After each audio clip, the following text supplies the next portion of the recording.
maintindihan natin bakit tayo pinahiran ng langis. No, kaya po ang title ko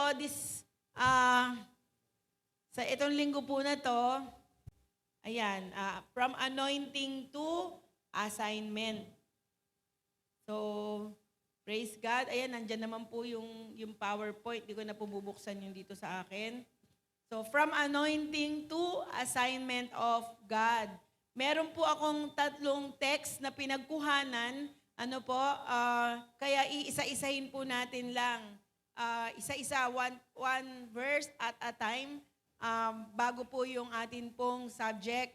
Okay po? So, title po, from anointing to assignment of God.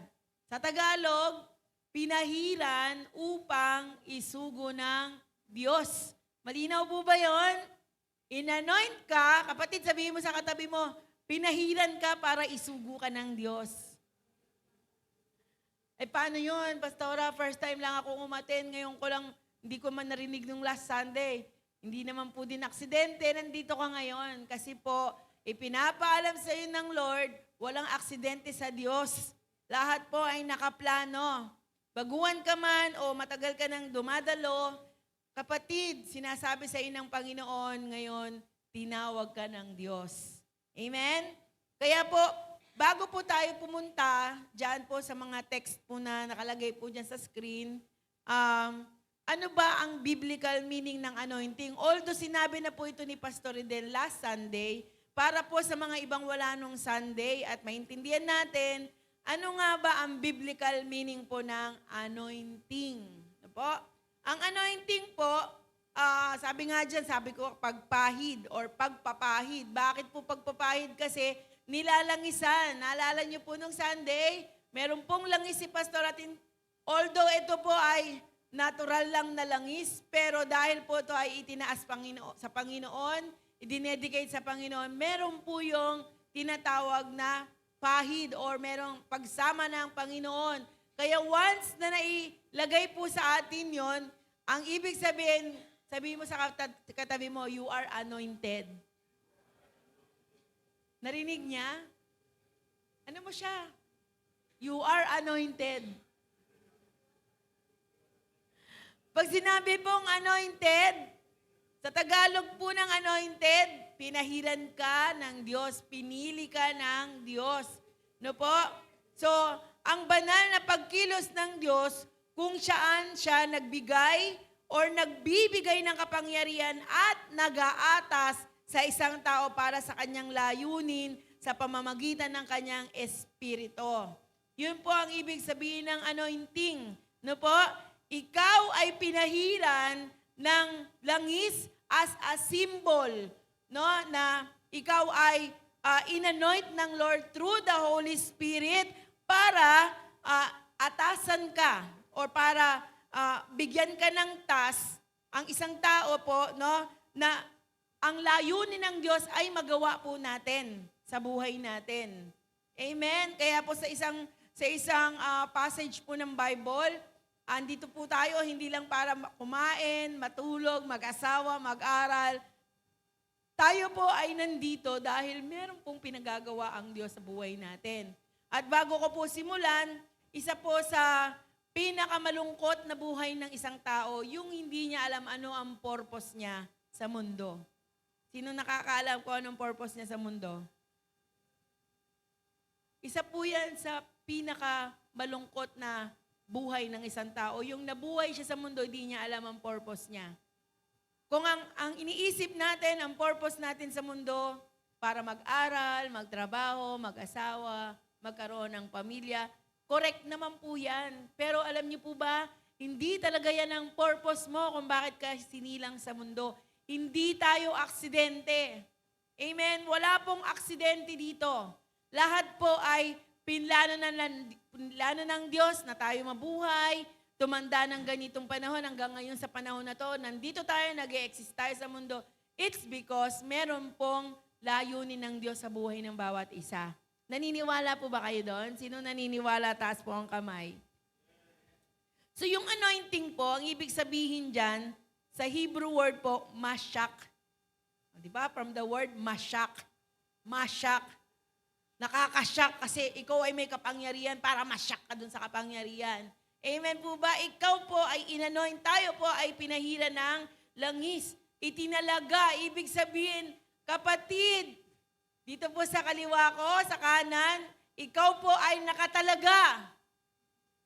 Hello? Narinig po ba natin yon? Ikaw at ako ay nakatalaga. Saan? Saan tayo nakatalaga? Amen po? So, tayong lahat ay itinalaga. Ibig sabihin po, hindi lang tayo dito pumila nung linggo at nung inaanoin tayo din ni Pastor, medyo naluha tayo, naiyak tayo. Hindi natin alam kung bakit, yung ba ay kilos ng Holy Spirit o meron kang binubukas sa Lord na ino-offer mo yung buhay mo o meron kang pinagdadaan ng problema. Ang ibig ko pong sabihin, ang pag-anointing po, ang pag-anoint ng Holy Spirit sa atin, hindi lang po yan natatapos sa pag-iyak. Hindi lang po natatapos yan sa emotion. Hello po? Kung hindi, ito ang simula ng pagtatalaga ng kapangyarihan ng Holy Spirit sa iyo para maglingkod ka at para paglingkuran mo ang Diyos. Igawin yung mga bagay na pinapagawa niya sa bawat isa. Meron po ba akong kausap? Okay. So, ang langis po, kahit po sa Old Testament, ginagamit din po yan. At kung babasahin natin ang Bible, makikita po natin na from anointing, ibig sabihin, kaya sila ina-anoint ng Lord, kaya sila pinapahiran ng banal ng simbolo ng langis. Pagkatapos nilang mapahiran, pansinin niyo po at basahin niyo ang Bible, doon po sila nagsisimula ng ministry. Hello? Si David, nung pinahiran, no po, automatic, ano po kagad siya, hari. Kaya lang hindi lang kagad nag-operate yung pagiging hari niya dahil nandun pa si Saul. Pero kung papansinin niyo po sa Bible and even sa New Testament, no po, after ng anointing, sinesend po sila ng Diyos sa assignment. Kaya kapatid, makinig ka, wag ka makipagkwentuhan, sayang ang message, no?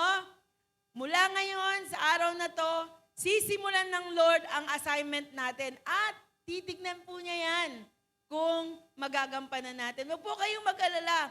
Ang Diyos naman po ay nagbibigay ng grace sa ating lahat. At hindi naman niya tayo isisend nang hindi niya po tayo binibigyan ng kapangyarihan at hindi niya tayo tinuturuan.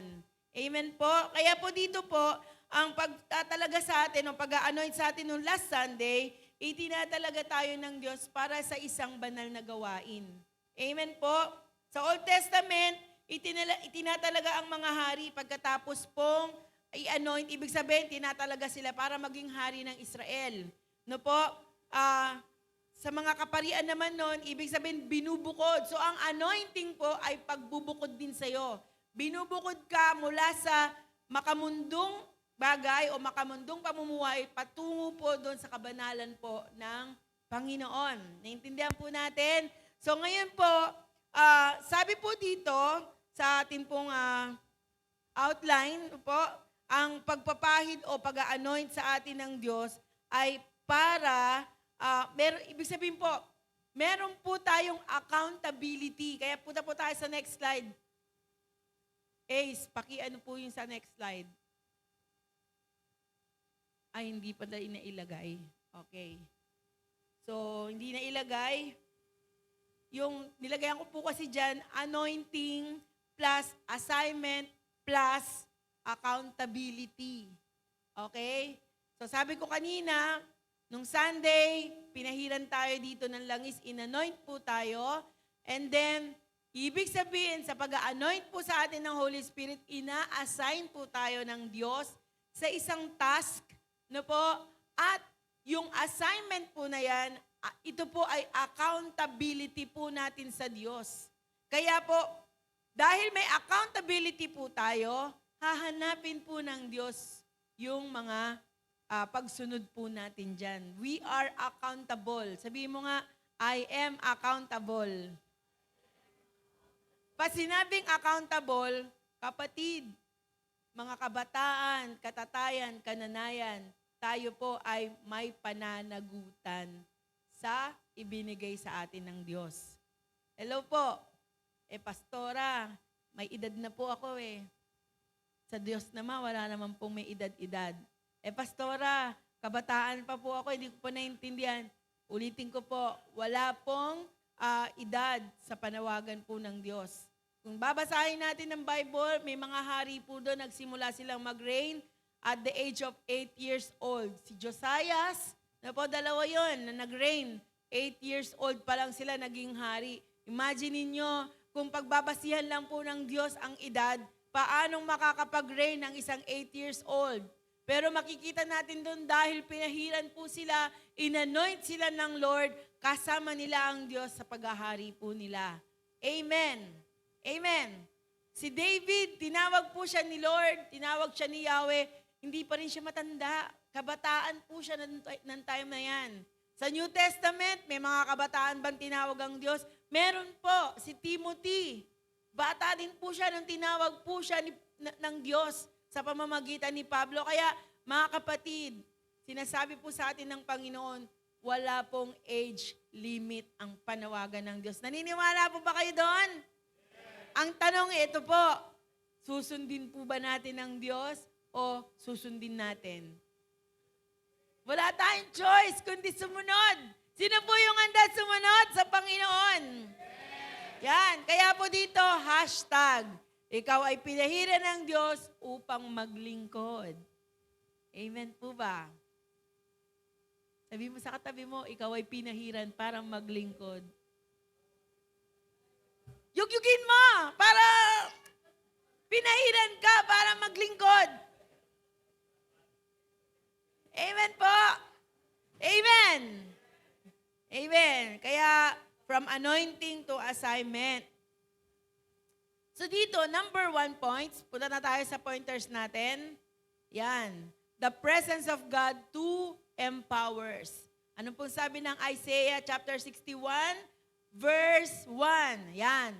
Tagalog yan. Ang Espiritu ng Panginoong Yahweh ay sumasa akin sapagkat ako'y kanyang hinirang. Sinugo niya ako upang dalhin ang magandang balita sa mga inaapi, upang magpagaling ang mga sugatang puso, upang ipahayag sa mga bihag at sa mga bilanggo na sila'y lalaya. Huwag mo nga alisin dyan, kasi dyan lang po tayo iikot. No po? Ang Espiritu ng Panginoong Yahweh ay, ano daw sabi po? Nasaan daw po? Nasaan daw po? Hindi ko marinig.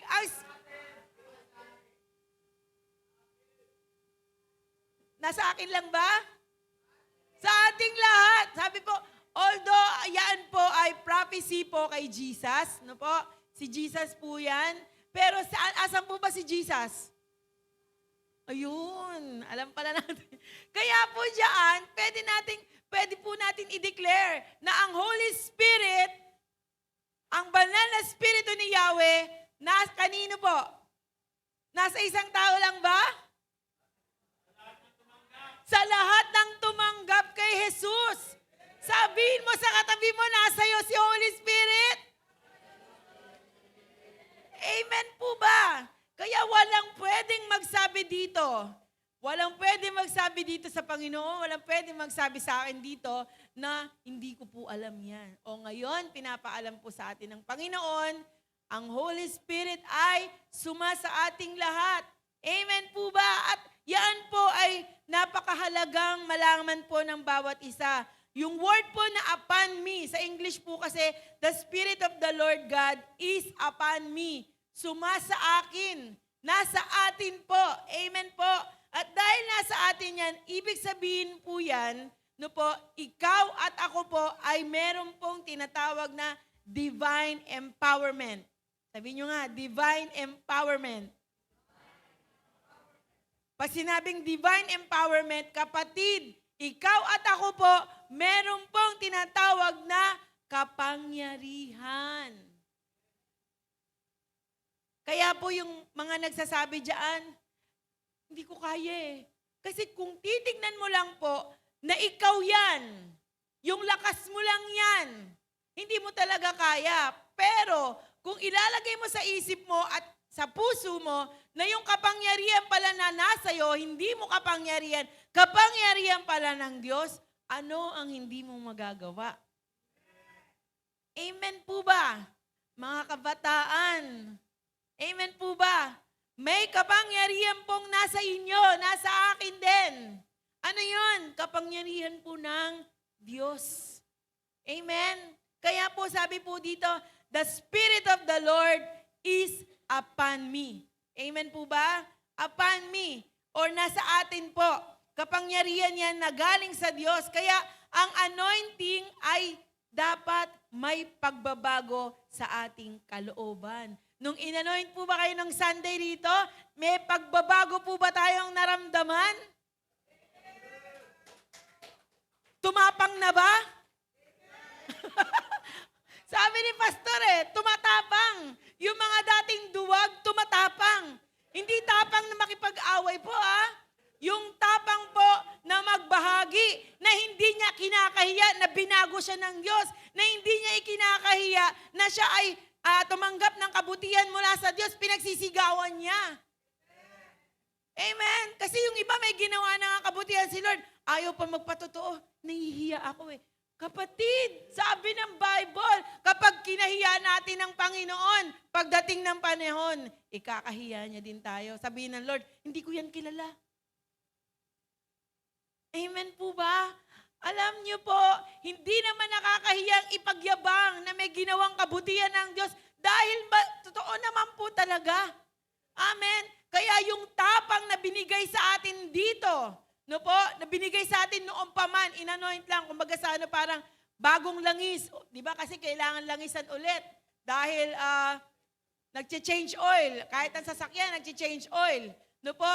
So, ibig sabihin, yung kapangyarihan na yun, di naman po nawawala yun.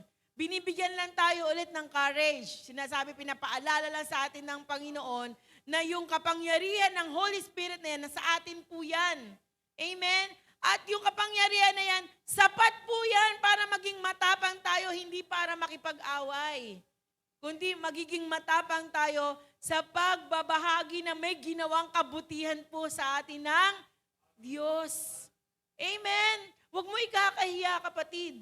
Alam niyo po, minsan, kaya hindi tayo makapagpatotoo kasi nakatingin po tayo doon sa kalagayan natin. Nakatingin po tayo sa kung anong meron tayo. Hindi po kasi yon. Ang dapat natin makita, mabait ang Diyos, mabuti po ang Diyos. Na kahit may mga kasalanan tayo, may pagkukulang tayo, nakakaranas pa din tayo ng kabutihan ng Diyos dahil tapat po siya. Amen. Tapat po ang Panginoon. Kaya nga po dito, yung word na divine empowerment, ibig sabihin dyan, meron tayong kapangyarihan na galing sa Diyos. Amen. Meron tayong mga dahil may pagbabago, no po, binabago tayo ng Panginoon araw-araw. Kaya meron po tayong mga bagong pananaw. Yung mga dating perspective natin na mamamatay na lang akong mahirap, pinanganak akong mahirap, mamamatay akong mahirap. Ikaw na lang mag-isa. Amen? Kasi, yung pinanganak kang mahirap, hindi mo kasalanan yon. Hello? Nakikinig ba kayo? Yung pinanganak kang mahirap, di mo kasalanan yon. Pero yung mamatay ka ng mahirap pa rin, kasalanan mo yon. Alam niyo kung bakit? Hindi nyo ginamit yung mga pangako ng Diyos. Hindi natin inakbangan, hindi natin sinunod yung mga sinasabi ng Panginoon. Amen? Kaya kung sabi ko kanina, kung gusto mo mamatay ng mahirap, ikaw na lang yon. Amen? Ikaw na lang yon. Huwag na tayo mandamay. Amen? Kaya po, dapat meron na tayong bagong perspective. Ano ba yung perspective? Yung perspective, yung pananaw natin na nababago. Amen? Na kahit wala ka pang nakikita, dahil ang pananampalataya ay galing sa mga bagay na hindi nakikita, pero naniniwala ka mangyayari, dapat ganun ang perspective po natin. Kahit wala pa, di ba yan, hindi natin inaalis, from nothing to something. Ayan ba yun? Kasi, kayang gumawa ng Diyos mula sa wala, papunta dun sa meron. At ang Diyos, kapag nagbigay, Kapag po ang Diyos nagbigay, hindi po konti lang. Amen? Ang Diyos pag nagbigay po, apaw-apaw. Amen? Sabi nga doon, hindi mo kayang sukatin. Hindi mo pa iniisip, alam na ng Diyos. Hindi mo pa sinasabi, alam na po ng Diyos. Kaya po, sabi dito, the presence of God that empowers. Yung presensya pa lang ng Diyos, sabi, God is with us. Amen? So yung presence ni Lord na yon, na lagi po nating kasama. Amen? Ito ang nagbibigay sa atin ng lakas at kapangyarihan para mabago po yung ating pananaw, para mabago po yung ating mga kauhawan sa Diyos. Dati, konti lang yung kauhawan mo sa Lord. Dadating ang panahon, talagang mauuhaw ka, hindi ka papayag na konti lang yung mararanasan mo sa Lord. Yung, alam mo yun, yung parang, Lord, gusto ko pa, more, more, more, more. Sabi ni Pastor Patrick, saan tayo nagmamore? Dapat sa presence of God. Amen? Hindi yung more of your glory, Lord. And more of your blessing. Dapat more of your presence. Amen? Yung lagi kang uhaw kay Lord. Yung laging, Panginoon, gusto kitang matikman. Gusto kitang maranasan. Amen? Hindi yung lumilipas yung araw, pagkagising sa umaga. Ayun na, yung daily routine. Magliligo, kakain, papasok sa school. Pag uwi galing sa school, pagod na siya, na po, tutulog ulit, magsi-cellphone pala hanggang alas 12 ng gabi, no? Hanggang alauna pa yan, no po, hanggang anong oras pa yan. Tapos, bukas ulit, gigising, nagmamadali ulit siya, maliligo, kakain, papasok, tapos, ganun ulit, uuwi ulit ng gabi. Wala sana si Lord doon. Hello? Ano yung minumore natin? More of your presence. Hindi naman natin mararanasan si Lord kung gano'n ang daily routine natin. Para maranasan natin ng Diyos, kapatid, mag-join kayo sa amin. Meron po kaming daily with Jesus. Actually, matagal na po yan eh. Kaya lang, yung daily with Jesus na yan, marami na pong na-imprenta, pero konti lang bumabalik. No, kaya ang ginawa namin, picturean mo na lang and isend mo sa, meron po kaming GC. Yung mga gusto pong mag-join, araw-araw, ma-check po kung nakakapagbasa tayo, nakakapag-pray po tayo. Gusto po namin yun, i-join namin kayo doon. Hindi po para isabi na, ay ako nakapagbasa ako na 1 linggo. Hindi po yun. Ang purpose po natin doon is para masanay po tayo na laging nagbabasa at nananalangin. Amen. Hindi po din yan program sa church. Yan po ay personal. Personal na paglilingkod o personal na pagkilala natin sa Diyos. Kasi kapag nagbabasa tayo ng Bible at laging nananalangin, mas nakikilala natin ng Lord. Para yung presensya niya, malalaman mo, kasama mo pala ang Diyos araw-araw. Amen. Amen po ba? Nandyan pa po ba kayo? Parang nananahimik kayo, natatakot ako niyan eh. Baka pag nananahimik kayong ganyan, mamaya, tulog na, ano? Opo. So, ayan yon, no? Dapat, dahil na-anoint tayo last Sunday, meron tayong bagong excitement. Excited sa paglilingkod. Kanina, di ba? First time magpaawit, di ba? Alive, energetic, masayang maglingkod sa iyo. Totoo naman, masayang maglingkod sa Panginoon. Amen po ba? Kaya pag alive, kasi ang Diyos natin ay buhay eh. Dapat pagsamba natin, buhay din. Amen? So, ayan na, excited. Excited sa paglilingkod. Meron na siyang positive mind, hindi na siya laging negative. Yung mga nega dyan, kaya din nega rin yung dumarating sa'yo kasi nega ka din. Dapat pag-positive naman tayo. No po? At higit sa lahat, yung matapang magpatotoo dito. Nakikipag-unahan. Sinong gusto magpatotoo? Ang dami nakataas ang kamay. Kaso lang, sino gusto magpatotoo? Tago pang ganun eh. Parang walang naranasan kay Lord. Amen po ba? Kaya po, yan po yung resulta ng anointing. Matapang magpatotoo sa Panginoon. Kasi may ginawang kabutihan ng Diyos sa atin. Amen po ba? Amen po ba? Yan, kaya po, next week niyan, naku, nag-uunahan na. Sino MC natin next week? Si Tita Rowena. Tita Rowena, marami magtatas ng kamay niyan. Amen? Kaya, kasi excited na sila magpatotoo sa Panginoon. So, magkakaroon na siya ng positive mind, matapang na magpatotoo, at higit sa lahat, hindi lang siya dito sa church magpapatotoo. Pati yung mga kakwentuhan niya dyan, magpapatotoo siya sa ginawa ng Diyos sa kanya. Amen? So, pangalawa, ito yung pangalawa, wag mo nga alisin dyan sa Isaiah, pero pakita mo yung second point. Balik mo dyan. Yan. The purpose of God that accompanies. No po? Yung layunin ng Diyos kung bakit niya tayo sinasamahan, kung bakit niya tayo binibigyan ng kapangyarihan. Anong sabi po dyan? Balik mo dun sa verse kanina. Ayan. Isaiah 61 verse 1b. Ayan po yung sinasabi niya dyan. Sinugo niya ako upang dalhin ang magandang balita sa mga inaapi, upang pagalingin ang mga sugatang puso, upang ipahayag sa mga biyag at sa mga bilanggo na sila'y lalayo. Ano daw ang purpose?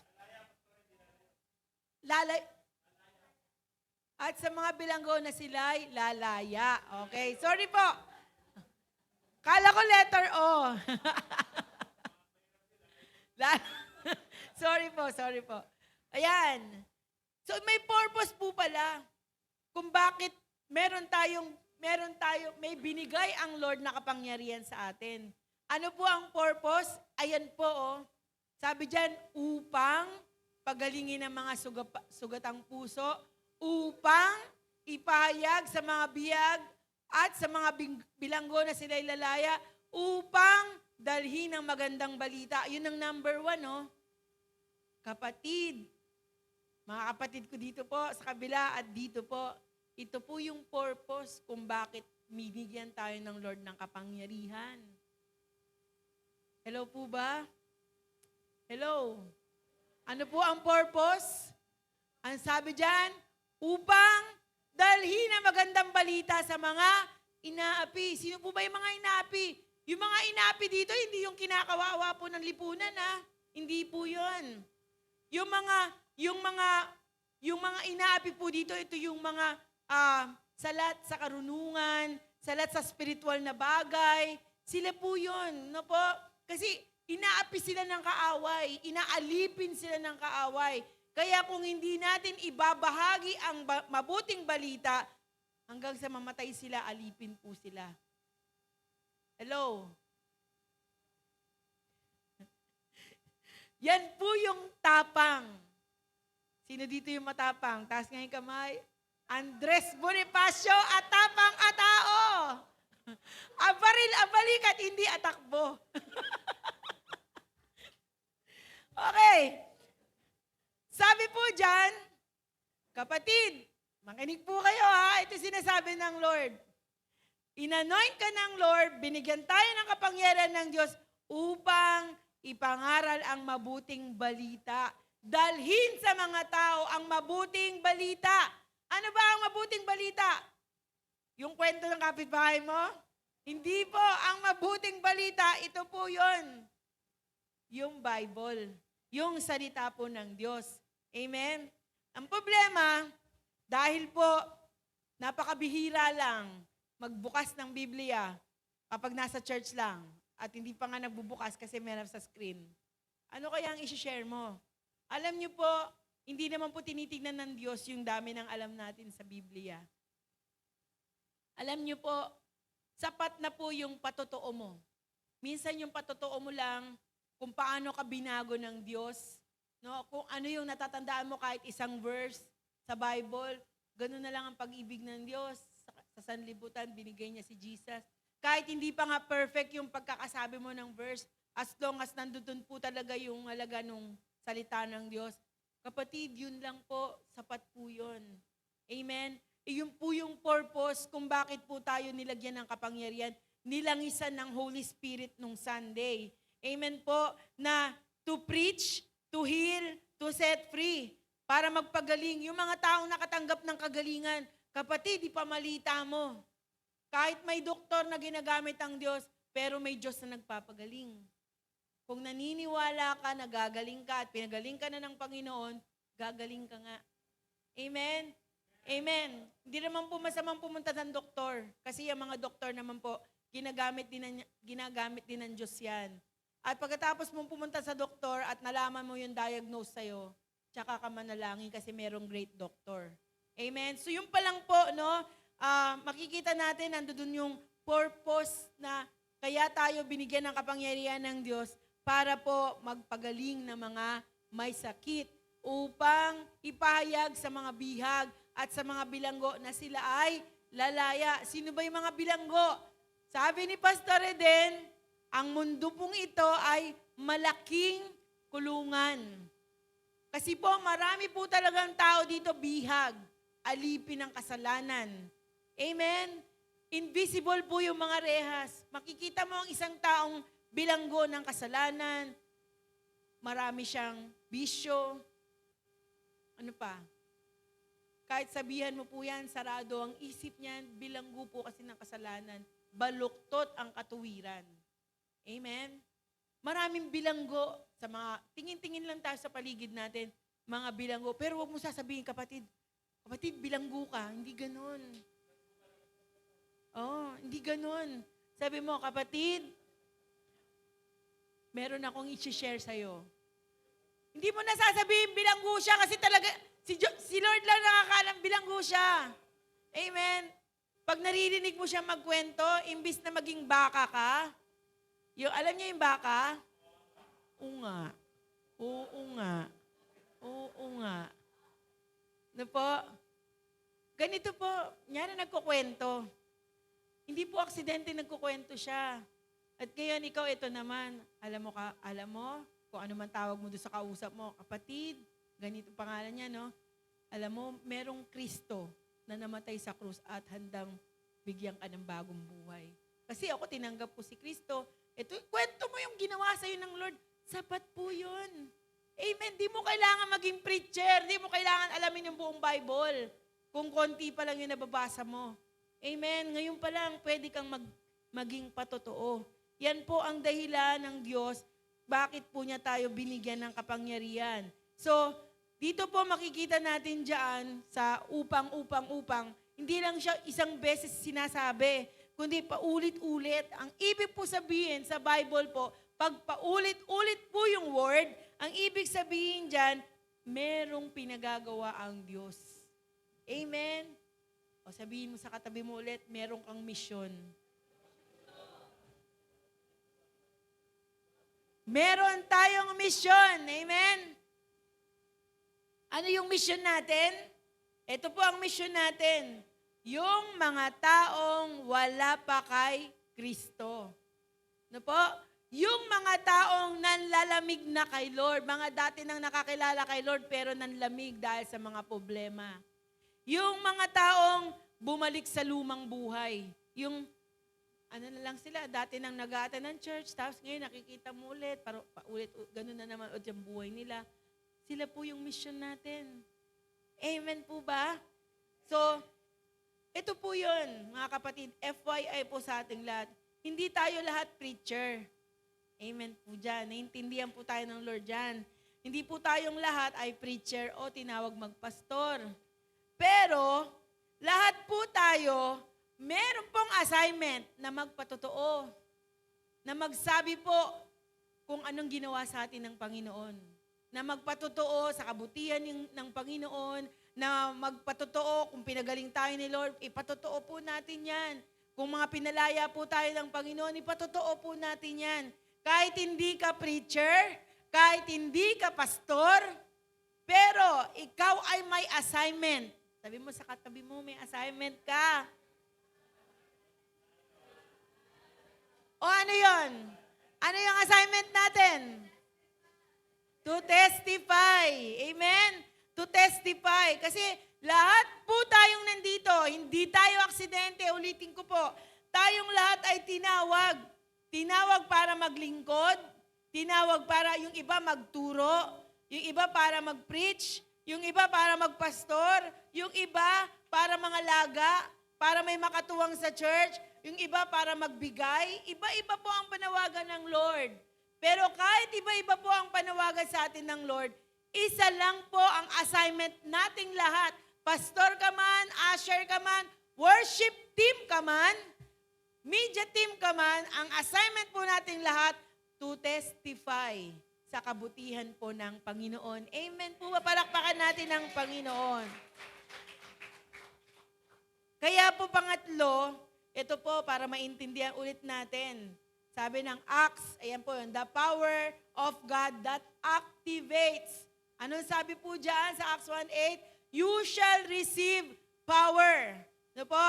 Tatanggap kayo ng kapangyarihan pagbaba sa inyo ng Espiritu Santo at kayo'y magiging mga, saan? Ano magiging ano daw po tayo? Sino nakakaintindi ng word na saksi?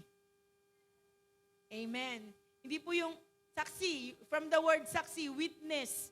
Pag sinabing witness, nakita mo. Amen? Naranasan mo. Amen po ba? So may nakita kang isa, kaya parang ganito lang, sa courtroom, meron po diyang witness stand, meron judge, di ba po? Meron pong convicted na tao. Pero hindi pa napapatunayang convicted siya unless na matapos po yung paglilitis. Ngayon may witness. Yung witness po kasi siya ang nagsasabi, sabi, willing ka bang magsalita ng katotohanan at pawang katotohanan lang? Dapat ang mga witness po talaga, totoo lang yung sinasabi. Amen? Kaya lang marami din sa witness stand sinungaling. So hindi sila bagay doon. Ngayon po ganito po sa atin. Alam po natin ang trabaho ng witness. At ang witness ay nagpapatotoo tungkol sa kanyang nakita at narinig. Nagpapatunay. Amen po. Ngayon, tayo po as witness ng kabutihan ng Lord, meron po tayong naranasan sa Diyos. Meron po tayong nakitang pagbabago. Meron po tayong nararanasan hanggang ngayon sa mga kabutihan ng Lord, sa mga pangako niya. Yun po ay sapat para sabihin po dyan. Sabi niya, magiging mga saksi ko kayo. Ano pala ang trabaho natin, mga kapatid? Saksi! Ayan, kanina, to testify. Ngayon, to witness. Amen po ba? Because, sabi ko nga po dyan sa number 3 ko po, yung kapangyarihan ng Diyos na nag-a-activate sa atin ngayon. To witness. Sabi niya, saan? Sa Jerusalem. Alam niyo po ba saan ang Jerusalem? Hindi po sa Israel, ha? Alam niyo po kung saan ang Jerusalem? Sa pamilya natin. Kapatid mo, tatay mo, asawa mo, anak mo, yan po ang Jerusalem. Amen? Kung saan ka pinanganak, kung saan ka nakatira, yun po ang Jerusalem. Sabi diyan, sa buong Judea. Ano ang Judea? Ito po yung sinasabi namin na 7K. Ano yung 7K? Kaklase, kaopisina, ano pa? Kapitbahay, kaaway, ano pa? Kapuso. Basta yung pong kapamilya. Hindi, yun na po yung Jerusalem, yung kapamilya. Kaaway, kagalit, kapitbahay, kaklase, kaopisina. Yan po yung Jerusalem, ay yung Judea. Sa buong Judea. Amen? At hanggang sa dulo ng daigdig, kapag dinala ka ng Diyos, kung loobin ng Panginoon, makarating ka sa abroad, kapatid, yan pa din ang trabaho natin. Ano pong trabaho natin? To witness. Amen po ba? Because the power of God na meron tayo at nag-activate po dapat yan. Amen? Wag natin itago. Wag po natin, yung sabi ni Pastor dito na, Christian ka pala? Opo, matagal na. Hindi kasi halata. Ipahalata po natin. Amen? Yung alam ng mga tao na kakilala natin, nakatalikod ka man o nakaharap ka, Kristiyano ka. Kitang-kita sa atin. Amen po ba? Amen. So, sabi dyan, yung word na power. Gusto ko lang po ipakita sa inyo kung ano yung word na power. Pag sinabi pong power, sabihin nyo nga po power. Ayan. Kaya po kahit sa mga Sa mga, ano tawag doon? Sa mga, ano yun? Networking. Sa networking business po, lagi pong nandun yung word na power. Pero dito po sa Bible po, sa Acts chapter 1 verse 8, yung salitang power sa Greek word, dunamis. Ang ibig sabihin ng dunamis, alam niyo po yung dynamite, yung dinamita. Di ba po ang dinamita, pag malakas po yung sabog niya, malakas ang impact niya. Medyo na ano po ako. Mamaya iba isipin yung power na yun na sumasabog. No po? Yung dunamis power po na to, ito yung dunamis power ng Holy Spirit na meron tayo. Malakas ang impact niyan. Kaya kapatid, ito ibig sabihin yan. Kapag may isang tao na may problema at ikaw ay nakausap, no po, at binabahagi mo si Kristo, alam mo ba yung kapangyarihan na meron ka? Kapag narinig ng tao po yun, no, yung taong yun, nagkakaroon ng impact sa kanya yung sinasabi mo at yung puso niya na dapat magpapakamatay na dapat ano na yung gagawin niya sa buhay niya. Pero dahil narinig ka niya nagsalita, biglang nagkaroon siya ng magandang karanasan. Bigla siyang nagkaroon ng lakas ng loob, ng pag-asa because of your power. Ano yung power na yon? Dunamis power of the Holy Spirit. Amen po ba? Naiintindihan po ba natin? Kaya dito dapat, sabihin niyo nga dito, matapang na ako. Ay, parang wala pa rin, sandali lang. Matapang na ako. Sabihin niyo nga dito, matapang na ako. Dito. Sabihin nga natin, matapang na ako. Amen. Praise the Lord. So, witness. Matapang na.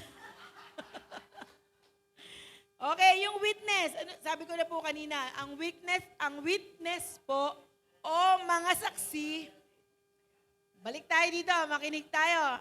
Ang mga saksi po, ang mga witness po, hindi po sila spectator, yung nag-expect ka lang. Ano po? Ang mga witness po, mga participants. Pag sinabing participants, hindi ka lang nag-expect tapos wala ka namang ginagawa. Dapat nagpa-participate ka. Amen. You are participants. Amen. And the Holy Spirit empowers us not just to sit and relax. Ulitin ko po, para hindi narinig. Binigyan tayo ng kapangyarihan ng Holy Spirit, hindi lang para umupo at magbutas ng mga upuan. Hello? Binigyan tayo ng kapangyarihan ng Diyos upang maglingkod, hindi lang para mag-relax sa church. Okay? Para maglingkod. At higit sa lahat, mga kapatid, ikaw ay church family member. Di ba po pag isang pamilya nagtutulungan? Amen po ba? Kapag bilong ka sa isang family, kung ano po ang gusto ng isang pamilya, nakikiayon ka, hindi ka kumukontra. Tama po ba? Kasi kapag may kontra po sa isang pamilya, hindi po magiging maayos yung pamilya na yun, magulo lang po yun. No po? Kaya dito po, as church family members po, meron tayong lahat assignment. So, hindi lang assignment ni pastor, hindi ko lang assignment po nating lahat. Amen. Unang assignment, to testify. Pangalawang assignment, to witness. Amen? And last, eto na po yun. The presentation of God that sustains. Ano sabi po ng Romans chapter 12:1? Pakilipat po sa next slide.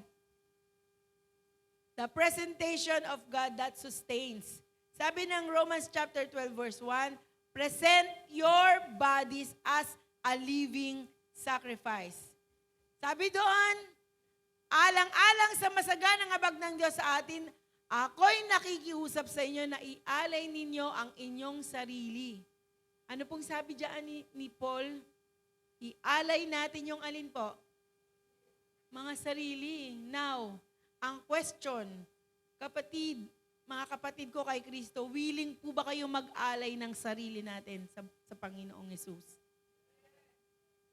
Alam niyo po, hindi tayo pwedeng tumanggi. Kasi po, paano mong tatanggihan ang Diyos na nag-alay ng buhay niya para sa atin? Mula sa langit, iniwan niya ang trono niya para lang mamatay at tubusin po tayo sa ating kasalanan. Siya ang unang nag-alay ng buhay niya sa ating lahat. Ngayon, sino tayo para hindi natin ialay din ang ating mga sarili sa Kanya?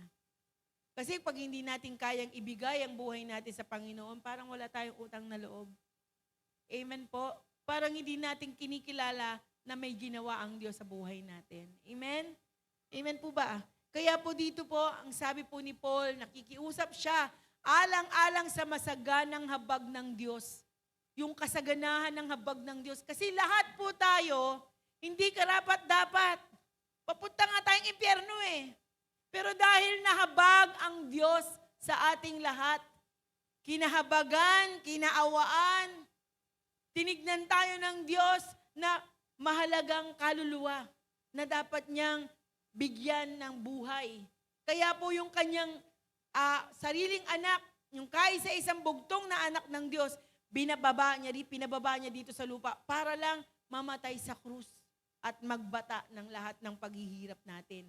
Amen? Dapat tayo po yung mapaparusahan eh. Dapat tayo po lahat yung tatanggap ng parusa na yun. Dapat papunta tayo ng impyerno eh. Pero dahil sa ginawa ni Kristo, sabi niya, alang-alang sa masaganang habag ng Diyos. Amen? Sabi mo, kinahabagan. Tayo po yun. Kinahabagan lang tayo ng Diyos. The grace of God. Amen po. Kaya sabi ni Pablo, nakikiusap ako sa inyo, ialay ninyo ang inyong sarili bilang isang handog na buhay, banal, kalugod-lugod sa Diyos. Kaya po dito po, alam niyo po sa pagsamba, huwag po natin titipirin si Lord. Hindi natin maitaas yung kamay natin. Hindi nga tayo makasama. Bakit hindi natin ibigay ng todo? Karapat-dapat naman po ang Diyos eh. Sabi niya nga ialay ang sarili bilang handog na buhay. Kung inaalay natin yung sarili natin sa Diyos, dito pa lang, sa sambahan pa lang, awitan pa lang, bigay todo na. Kaya nga, todo bigay. Amen? Para todo bigay din si Lord. Nabasa niyo sa Bible?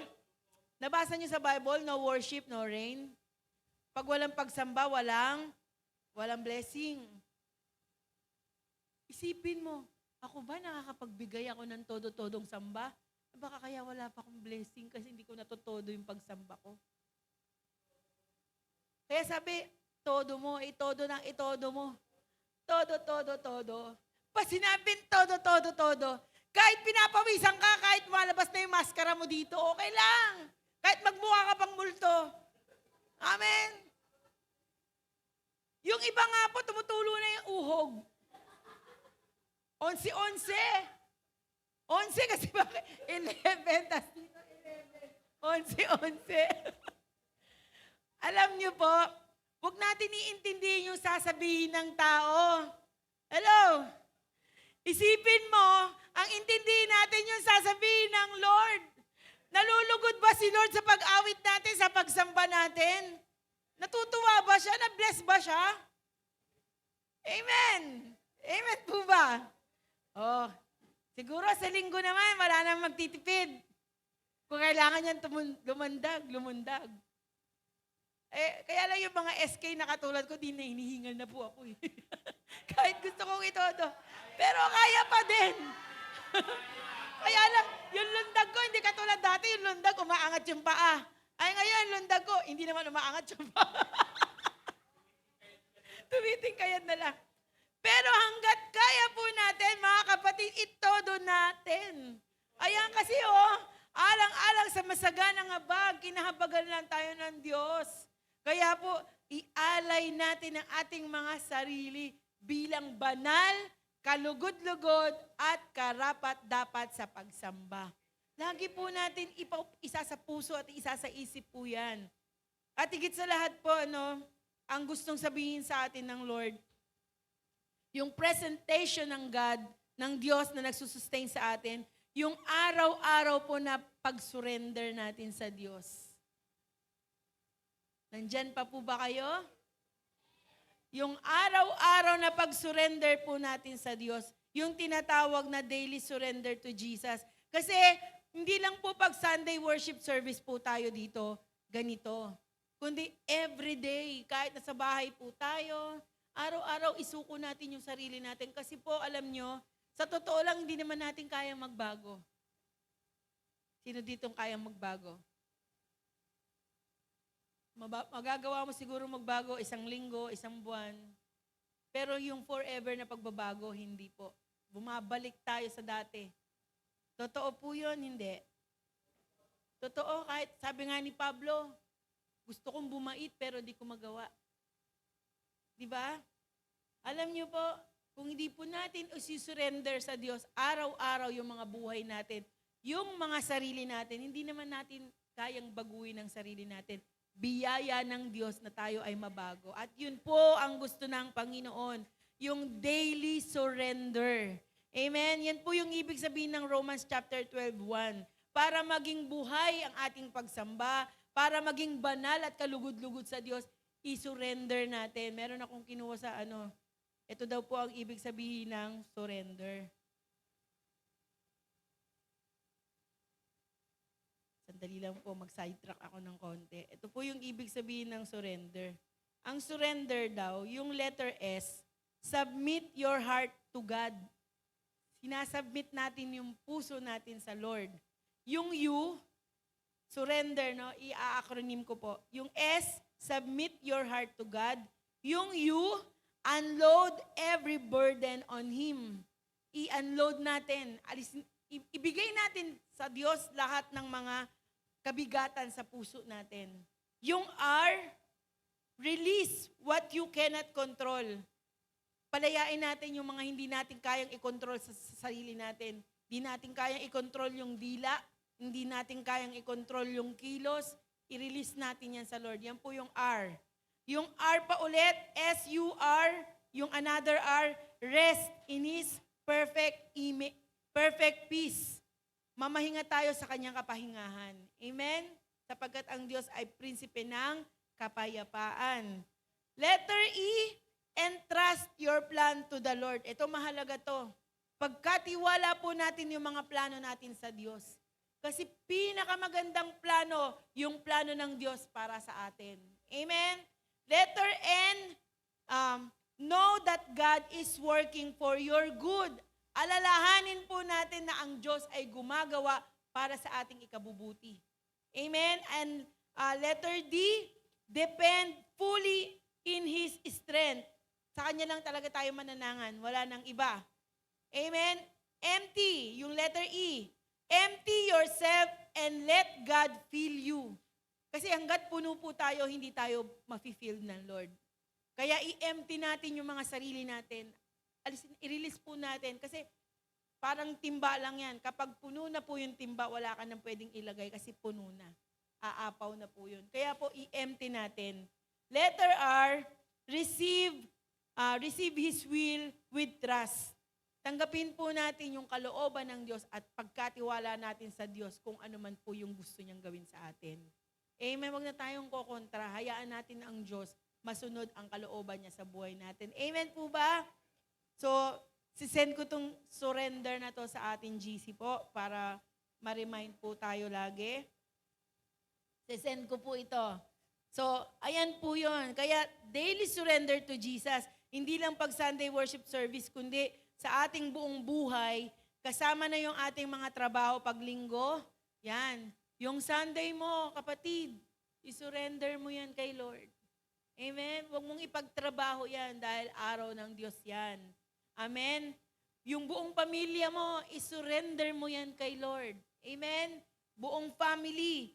Yung ministry natin sa church, kung hindi natin maayos, kung may mga hindi pa perfect, isurrender natin kay Lord. Hayaan natin ang Diyos ang mag-perfect po niyan. No po? Ang buong pusong pagbibigay ng buhay natin sa Panginoon, lahat po yan. Kung binibigay mo ang buhay mo sa Lord, isurrender mo yan araw-araw.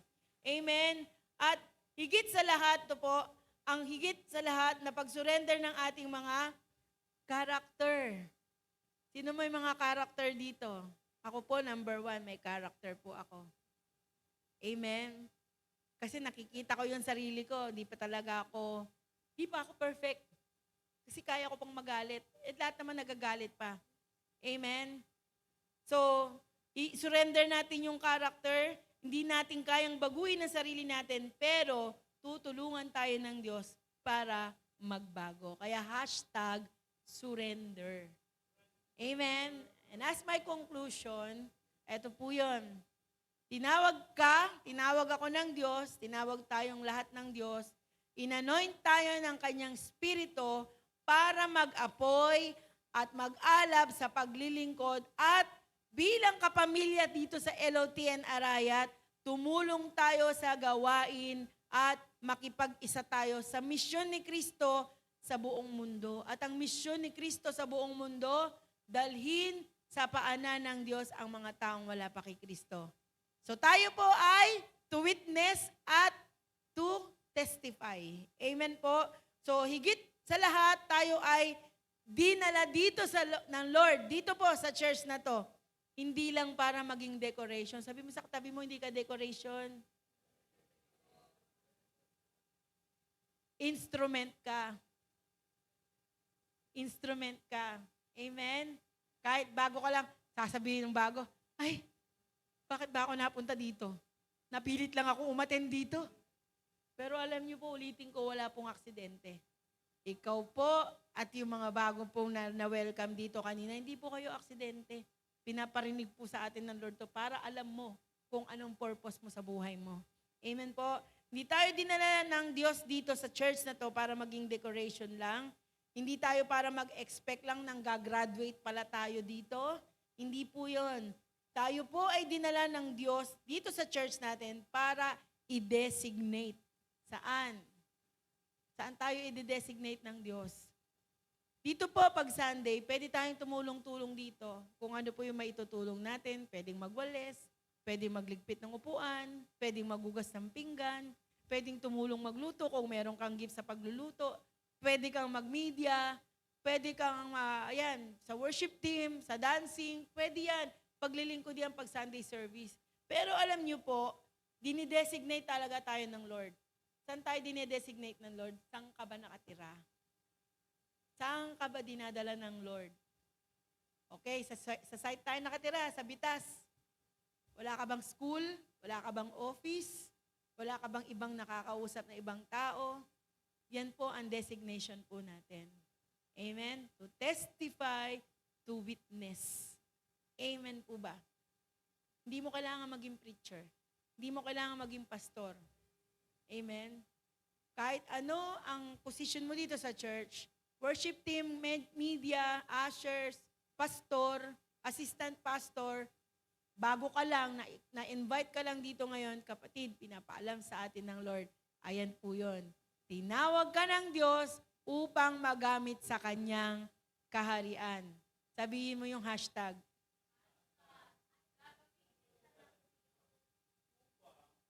Ayan na yun. Gagamitin ako ng Diyos. Amen po ba? Tayo ay instrumento. Amen po ba? Now, sino po dito yung willing po? Yung willing po na magpagamit sa Panginoon. Lahat po tayo, lapit tayo sa harapan. I-surrender natin yung ating mga sarili sa Panginoon. Si Pastor Reden po yung mag-anoint sa atin ulit. Ibig sabihin, sa pag-anoint sa atin ulit ng Lord, na-anoint na tayo noon pa.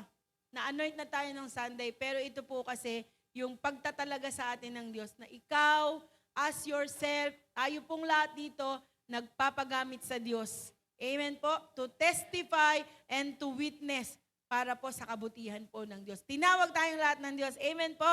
Tayo pong lahat ay tumayo.